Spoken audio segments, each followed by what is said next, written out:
ಈ ಪಶ್ಚಿಮ ಘಟ್ಟ ರಕ್ಷಣೆಗಾಗಿ 2017 ಮೊದಲು ಸಹ ಅಗ್ರಿಮೆಂಟ್ ಆಗಿದೆ. 2017ರಲ್ಲಿ ಪ್ಯಾರಿಸ್ನಲ್ಲಿ 165 ದೇಶಗಳು ಸೇರಿ ಅಗ್ರಿಮೆಂಟ್ ಆಗ್ತದೆ. ಗ್ಲೋಬಲ್ ವಾರ್ಮಿಂಗ್ ಅಂತ, ಜಾಗತಿಕ ತಾಪಮಾನ. ಅಲ್ಲಿ ನಮ್ಮ ದೇಶದ ಪ್ರಧಾನಿಗಳು ಸಹ ಸಿಗ್ನೇಚರ್ ಮಾಡ್ತಾರೆ.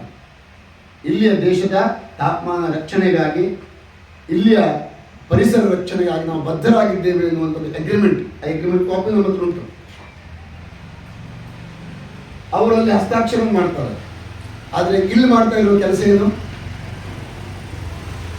ಇಲ್ಲಿ ಮಾಡ್ತಾ ಇರೋ ಕೆಲಸ ಏನು? ಯಾವುದು ಬೇಡವೋ ಆ ಎಲ್ಲ ಯೋಜನೆಗಳು ಬರ್ತಾ ಇದ್ದಾವೆ. 2017 ಏಪ್ರಿಲ್ 16-17ನೇ ತಾರೀಕು ಅಲ್ಲಿ ಸಿಗ್ನೇಚರ್ ಮಾಡ್ತಾರೆ. 2023ನೇ ಇಸ್ವಿಯಲ್ಲಿ ಇನ್ನೊಂದು ಸಮ್ಮೇಳನ ಆಗ್ತದೆ. ಅಲ್ಲಿ ಮತ್ತೆ ಇದೇ ರೀತಿಯಲ್ಲಿ ಪರಿಸರ ರಕ್ಷಣೆ ಬಗ್ಗಾಗಿ ಎಲ್ಲ ರೀತಿಯ ನಿಬಂಧನೆಗಳ ಕೊಟ್ಟು ಹಸ್ತಾಕ್ಷರ ಮಾಡ್ತಾರೆ. ಹಾಗಿದ್ರೆ ಈ ಯೋಜನೆ ತಂದವರು ಯಾರು? ಯಾಕೆ ಬೇಕು? ಯಾರಿಗೆ ಬೇಕು? ಶರಾವತಿ ಪಂಪ್ ಸ್ಟೋರೇಜ್ ಯೋಜನೆ ಒಂದನ್ನು ನಾವು ಮಾತನಾಡ್ತಾ ಇಲ್ಲ. ಈಗ ಈ ಶರಾವತಿ ನದಿಯನ್ನು ಹೊರತುಪಡಿಸಿ ಯಾವ ಅಣೆಕಟ್ಟು ಇಲ್ಲದ ಅಘನಾಶಿನಿಗೆ ಈಗ ಪ್ರಾರಂಭ ಆಗಿದೆ, ಆಗ್ತಾ ಇದೆ. ವಾರಾಹಿ, ವೇದಾವತಿ, ಕಾಳಿಗೀಗಾಗಲೇ 10 ಕಡೆಗೆ ಡ್ಯಾಮ್ ಕಟ್ಟಾಗಿದೆ. ನಮ್ಮ ಗೇಸಪ್ಪ ಶರಾವತಿ ಇದು 8 ಆಗಿದೆ. ಈಗ ಮಾಡಿದ್ರೆ 9ನೇ, 7 ಆಗಿದೆ, 8ನೇದು ಶರಾವತಿ. ಬಹುಶಃ ಮತ್ತು ಕೆಳಗಡೆ ಬಂದು ಮಾಡಲಿಕ್ಕೆ ಸಾಧ್ಯ ಇಲ್ಲ, ನಾನು ಅಲ್ಲಿಗೆ ಮುಗಿಸ್ಕೊಂಡಿದ್ದಾರೆ. ಹಾಗೆ ಒಂದು ಡ್ಯಾಮ್ ಇನ್ನೊಂದು ಡ್ಯಾಮ್ ಒಳಗಡೆ ಮಾಡ್ತೇವೆ, ಯಾರಿಗೂ ಜನರಿಗೆ ತೊಂದರೆ ಇಲ್ಲ. ಹೌದು, ಜನರು ಯಾರ ಜಾಗನೂ ಹೋಗೋದಿಲ್ಲ, ಒಪ್ಕೊಳ್ಳುವ. ಇಲ್ಲಿವರೆಗೆ ಕಟ್ಟಿದಂಥ ಡ್ಯಾಮಿಗೆ ಅವರು ಯಾವ ಪರಿಹಾರವನ್ನು ನ್ಯಾಯಯುತವಾಗಿ ಜನರಿಗೆ ಕೊಟ್ಟಿದ್ದಾರೆ? 64 ವರ್ಷಗಳ ಹಿಂದಿನ ಜೋಗ ಲಿಂಗನಮಕ್ಕಿ ಡ್ಯಾಮ್, ಅದರ ಮುಂಚಿತವಾಗಿ ಮತ್ತೊಂದು ಡ್ಯಾಮ್ ಆಗಿದೆ. ಜೋಗವನ್ನು ತಕ್ಕೊಂಡ್ರೆ ಇವತ್ತಿಗೂ ಸಹ 18,000 ಎಕರೆ ಜಾಗ ಜನರಿಗೆ ಕೊಡೋದು ಬಾಕಿ ಉಂಟು. 12,000 ಜನ ಕುಟುಂಬಕ್ಕೆ ಮನೆಗೊಬ್ಬರಿಗೆ ಉದ್ಯೋಗ ಕೊಟ್ಟರೆ 12,000 ಉದ್ಯೋಗ ಕೊಡಬೇಕು, ಇನ್ನೂ ಬಾಕಿ ಉಂಟು. ಒಂದು ಡ್ಯಾಮನ್ನು ಕಟ್ಟುವಾಗ ನಿಬಂಧನೆಗಳಿರ್ತವೆ. ಒಂದೊಂದು ಕಡೆಗೆ 10, 15, 20, 22 ನಿಬಂಧನೆಗಳಿರ್ತವೆ. ಜೋಗದಲ್ಲಿ ಲಿಂಗನಮಕ್ಕಿ ಡ್ಯಾಮ್ ಕಟ್ಟುವಾಗ 27 ನಿಬಂಧನೆಗಳಿದ್ದಾವೆ. ಆ ನಿಬಂಧನೆಗಳಲ್ಲಿ ಯಾವ ನಿಬಂಧನೆ ಇವತ್ತು ಪೂರೈಸಿದೆ? ನಮ್ಮ ಪ್ರಶ್ನೆ. ಯಾವುದನ್ನು ಪೂರೈಸಲಿಲ್ಲ. ಆವತ್ತು ಆಮಿಷವನ್ನು ಕೊಟ್ಟರು, ಮನೆಗೊಬ್ಬರಿಗೆ ನೌಕರಿ ಕೊಡ್ತೇವೆ, ಮನೆ ಕಟ್ಟಿಸ್ಕೊಡ್ತೇವೆ, ಉದ್ಯೋಗ ಸೃಷ್ಟಿ ಆಗ್ತದೆ ಅಂತ ಹೇಳಿ. ಆದರೆ ಊರಿನ ಜನರಿಗೆ ಯಾರಿಗೂ ಉದ್ಯೋಗ ಕೊಡೋದಿಲ್ಲ, ಹೊರಗಿನ ಜನರು ತಂದು ಇಡಿಸ್ತಾರೆ. ಆವತ್ತು ಮಾಡಿದ್ದೋದೆ, ಆದರೆ AB ಸೈಟ್ ಆಯಿತು, ಅಲ್ಲಿ ಮಾಡಿದ್ದು ಅಷ್ಟೇ. ಈಗ ಮಾಡ್ತಾ ಇರುವಂಥ ಯೋಜನೆಯಲ್ಲಿ 3,700 ಕುಟುಂಬ ಬಿಹಾರದಿಂದ ತರ್ತಾ ಇದ್ದಾರೆ. ನಿಮ್ಗೆ ಯಾರಿಗಾರು ನೌಕರಿ ಕೊಡ್ತಾರ? ನೋಡು, ನಮ್ಮ ಊರಲ್ಲಿ ಉದ್ಯೋಗ ಸೃಷ್ಟಿ ಆಗಲಿ, ಆಗ್ಬೋದಲ್ಲ? ಯಾರಿಗೂ ಕೊಡೋದಿಲ್ಲ. 3,700 ಕುಟುಂಬ ಅಂತಂದ್ರೆ ಒಂದು ಕ್ಷಣ ಯೋಚನೆ ಮಾಡ್ರಿ. ಗಂಡ, ಹೆಂಡತಿ, ಮಕ್ಕಳು 3,700 ಇಂಟು ಗಂಡ ಹೆಂಡತಿ ಒಂದೇ ಮಕ್ಕಳು ಇಟ್ಕೊಳ್ಳೋದು, 2 ಜನ ಬೇಡ. ಎಷ್ಟಾಯ್ತು? 10,000ಕ್ಕಿಂತ ಹೆಚ್ಚಿನ ಜನಸಂಖ್ಯೆ ನಮ್ಮ ಊರಿಗೆ ಬರ್ತಾ ಇದೆ ಅಂತಂದ್ರೆ ಒಂದು ಕ್ಷಣ ಯೋಚನೆ ಮಾಡಿ, ನಮ್ಮ ಊರಿನ ಜನಸಂಖ್ಯೆ ಎಷ್ಟು? ನಮ್ಮ ಗೇಸಪ್ಪ ನಗರ ಬಸ್ತಿಕೆಯಲ್ಲಿ 1,826 ಮನೆ ಇದೆ. 5,600 ಜನಗಳಿದ್ದಾರೆ ಜನಸಂಖ್ಯೆ.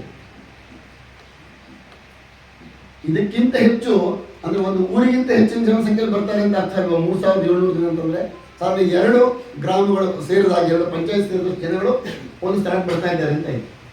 ಒಂದು ಸಂಸ್ಕೃತಿಯೇ ನಾಶವಾಗಿ ಹೋಗ್ತದೆ. ನಮ್ಮ ಆಚಾರ ವಿಚಾರ, ಅವ್ರಿಗೆ ನಮ್ಮ ಭಾಷೆ ಬರೋದಿಲ್ಲ, ನಾವು ಅವ್ರ ಭಾಷೆ ಬೇಕು ಅಂದ್ರೆ ಆಡಬೇಕಾಗ್ತದೆ. ಅವಾಗ ಈಗ ನಾವು ಮಾತಾಡ್ತೇವಲ್ಲ, ಹಿಂದಿ ಮಾತಾಡ್ತೇವೆ, ಬೇರೆ ಭಾಷೆ ಮಾತಾಡ್ತೇವಲ್ಲ, ಅನಿವಾರ್ಯ ಅಲ್ವಾ? ಈಗ ನಿಮ್ಗೆ ಎಷ್ಟೋ ಜನ ಅಂಗಡಿಗಳಿರ್ಬೋದು, ಯಾರೋ ಬೇರೆ ನೀವು ಅನಿವಾರ್ಯ ಮಾತಾಡ್ತೀರಿ. ಕ್ರಮೇಣ ಹೋಗ್ತಾ ಹೋಗ್ತಾ ಒಂದು ಸಂಸ್ಕೃತಿಯೇ ನಾಶವಾಗಿ ಹೋಗ್ತದೆ, ಅಥವಾ ಒಂದು ಹೊಸ ಸಂಸ್ಕೃತಿಯಲ್ಲಿ ಬರುವಂಥ ಪ್ರಸಂಗ ಆಗ್ತದೆ. ಬೇಕಾ? ಒಮ್ಮೆ ಯೋಚನೆ ಮಾಡಿ. ಇದು ನಮ್ಮ ಜನಜೀವನದ ಸ್ಥಿತಿ ಆಯಿತು. ಕೆಲವು ಜನರಿಗೆ ಅನಿಸ್ಬೋದು ನಮ್ಮ ಸಣ್ಣ ಗುತ್ತಿಗೆ ಸಿಕ್ಕಿದ್ರೆ ಒಂದೊಂದಿಷ್ಟು ಲಾಭ ಆಗ್ತದೆ, ಎರಡು ಮನೆ ಕಟ್ಬೋದು, ಒಂದು ರೋಡ್ ಮಾಡ್ಕೊಳ್ಬೋದು ಅಂತ ಸಿಗ್ಬೋದು. ಕೆಲವು ಜನರಿಗೆ ಅಂಗಡಿ ವ್ಯಾಪಾರ ಆಗ್ತದೆ ಅಂತ ಅನಿಸ್ಬೋದು. ಜನಸಾಮಾನ್ಯರ ವಿಚಾರದಲ್ಲಿ ಅಲ್ಲೊಂದು ಯೋಜನೆ ಬಂದರೆ, ಯೋಜನೆ ಬಂದರೆ ನಮಗೊಂದಿಷ್ಟು ಉದ್ಯೋಗ ಆಗ್ತದೆ ಅಂತ ಅನಿಸ್ಬೋದು. ವಾಸ್ತವ ಉದ್ಯೋಗ ಆಗ್ತಾ ಇಲ್ಲ. ನಾವು ನಿತ್ಯ ಸಾಯುವ ಪ್ರಸಂಗ ಬರ್ತದೆ, ಅರ್ಥ ಮಾಡ್ತೀವಿ. ನಿತ್ಯ ಸಾಯುವ ಪ್ರಸಂಗ ಬರ್ತದೆ.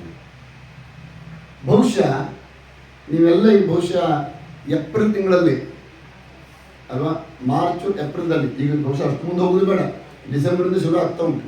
ಈಗ ಶಕೆ ಈ ರೀತಿಯಲ್ಲಿ ಉಂಟು. ಆ ವಾತಾವರಣ ಹೇಗಿರ್ತದೆ ಯೋಚನೆ ಮಾಡಿ. ಈ ವಾತಾವರಣ ಬದಲಾವಣೆ ಆಗಲಿಕ್ಕೆ ಕ್ಲೈಮೇಟ್ ಚೇಂಜ್ ಏನು ಕಾರಣ? ಅದಕ್ಕೂ ನಾವು ಯೋಚನೆ ಮಾಡಿದ್ದೇವ. ನಮ್ಮ ಉತ್ತರ ಕನ್ನಡ ಜಿಲ್ಲೆ 86% ಅರಣ್ಯ ಭೂಮಿ ಅಂತಿದೆ. ಇವತ್ತು 43%ಗೆ ಬಂದಿದೆ. ಆದರೆ ಲೆಕ್ಕದಲ್ಲಿ 86% ಇದೆ ಅರಣ್ಯ ಭೂಮಿ. 14% ಮಾತ್ರ ಇನ್ನುಳಿದ ಕೃಷಿ ಮತ್ತು ನಮ್ಮ ನಾಲ್ಕು ಜಾಗಗಳು ಅಂತ ಹೇಳ್ತೀವಿ, ಅದು ಮಾತ್ರ. ಆ 86% ಇವತ್ತು 43% ಗೌರ್ಮೆಂಟೇ ಡಿಕ್ಲೇರ್ ಮಾಡಿರುವಂಥದ್ದು 43% ಅಂತ ಹೇಳಿ. 43% ಇಲ್ಲ ಅರಣ್ಯ, ಆ ಹಂತಕ್ಕೆ ಬಂದಿದೆ ಅಲ್ವಾ? ಸರಿ, ಆದರೆ ಇಷ್ಟು ಅರಣ್ಯದಾರರು ಇಟ್ಕೊಳ್ಬೇಕಲ್ಲ. ಈ ಯೋಜನೆಗೆ 16,000 ಮರವನ್ನು ಕಡಿತೇವೆ ಅಂತ ಹೇಳ್ತಾರೆ. ನೀವೆಲ್ಲ ಓದಿರ್ತೀರಿ, ಎಲ್ಲರಿಗೂ ಕಾಂಪ್ಲೆಕ್ಸ್ ಬಂದಿದೆ ಬಹುಶಃ ಈ ಭಾಗದಲ್ಲಿ ಅಲ್ವಾ? ಅನೌನ್ಸ್ಮೆಂಟ್ ಮಾಡಿರ್ಬೇಕು. 16,000 ಮರ ಕಡಿತೇವೆ ಅಂತ ಹೇಳ್ತಾರೆ. ನೀವ್ಯಾರಾದ್ರೂ ಒಂದು ಮರ ಕಡಿದ್ರಲ್ವಾ? ಆಗ್ತದ?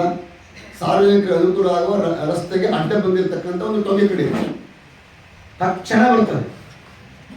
ಹಾಗಿದ್ರೆ ಜನರಿಗೊಂದು ನೀತಿ, ಇಂಥ ಕಂಪನಿಗಳಿಗೆ ದುಡ್ಡು ಕೊಡೋ ಕಂಪನಿಗಳ ನೀತಿನ.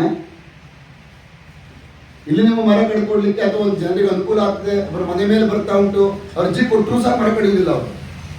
ಸತ್ಯನೂ ಸುಳ್ಳು. ನೀವೆಲ್ಲ ನೀವು ಬದುಕ್ತಾ ಇದ್ರಿ ಕಾಡಲ್ಲಿ ಅಲ್ವಾ? ಮಳೆಗಾಲ ಬಂದರೆ ಗಾಳಿ ಬೀಸಿ ಮರ ಬೀಳುವ ಪ್ರಸಂಗ ಆಗ್ತದೆ. ಒಂದು ಅರ್ಜಿ ಕೊಡಿದ್ರು ನೋಡೋಣ, ಅವ್ರು ತೆಕ್ ಕೊಡ್ಲಿ, ಅವರು ತೆಕ್ ಕೊಡ್ತಾರೆ. ಒಂದು ಮರ ಇಲ್ಲಿ ತೆಗೆಲಿಕ್ಕೆ ಕೊಡೋದಿಲ್ಲ ನೀವು. ಆದರೆ ಇಂಥ ಯೋಜನೆಗಳಿಗೆ ನಿಮ್ಮ ಬುದ್ಧಿ ಹಾಳಾಗೋಗಿದೆ. ಇಂಥ ಯೋಜನೆಗೆ ಸಾವಿರ ಮರ ಕಡಿಲಿಕ್ಕೆ ಯೋಜನೆ ಕೊಡ್ತಾ ಇದೆ. 16,000 ಮರ ಕೊಡ್ತಾರೆ. ಯಾಕೆ ಕಡಿತಾರೆ? ಕೇವಲ 40 ಅಡಿ ಅಗಲದ ರೋಡಿಗಾಗಿ ಕಡಿತಾರೆ, ಯೋಜನೆಗಾಗಿ ಅಲ್ಲ. ಅವ್ರು ಸ್ಪಷ್ಟವಾಗಿ ಹೇಳ್ತಾರೆ, ನೀವು ಕೇಳ್ಕೊಳ್ಳಿ, ಯೋಜನೆಗೆ ಮರ ಹೋಗೋದಿಲ್ಲಂತೆ, ರಸ್ತೆಗಾಗಿ ಹೋಗ್ತಾ ಇದೆ ಮರ. ಅರ್ಥ ಆಯ್ತಾ? ಇದು 16,000 ಅಂತ ಅವ್ರು ಲೆಕ್ಕ ಹೇಳ್ತಾ ಇದ್ದಾರೆ. ಮೊನ್ನೆ 18ನೇ ತಾರೀಕಿಗೆ ನಡೆದಂಥ ಅಹವಾಲು ಸಭೆ, ಬಹುಶಃ ನೀವು ಭಾಗವಹಿಸಿರ್ಬೋದು ಅನ್ಕೊಳ್ತೇವೆ. ಆ ಸಭೆಯಲ್ಲಿ ಅವರು 16,000 ಅಂತ ಹೇಳಿದರು. ಆ ಸಭೆ ಮುಗಿದ ನಂತರದಲ್ಲಿ ಈಗ ಹೇಳ್ತಾ ಇದ್ದಾರೆ 3,700 ಮರ ಹೋಗ್ತದೆ ಅಂತ ಹೇಳಿ. ಹೇಗೆ ಕಡಿಮೆ ಆಗೋಯ್ತು ನೋಡಿ.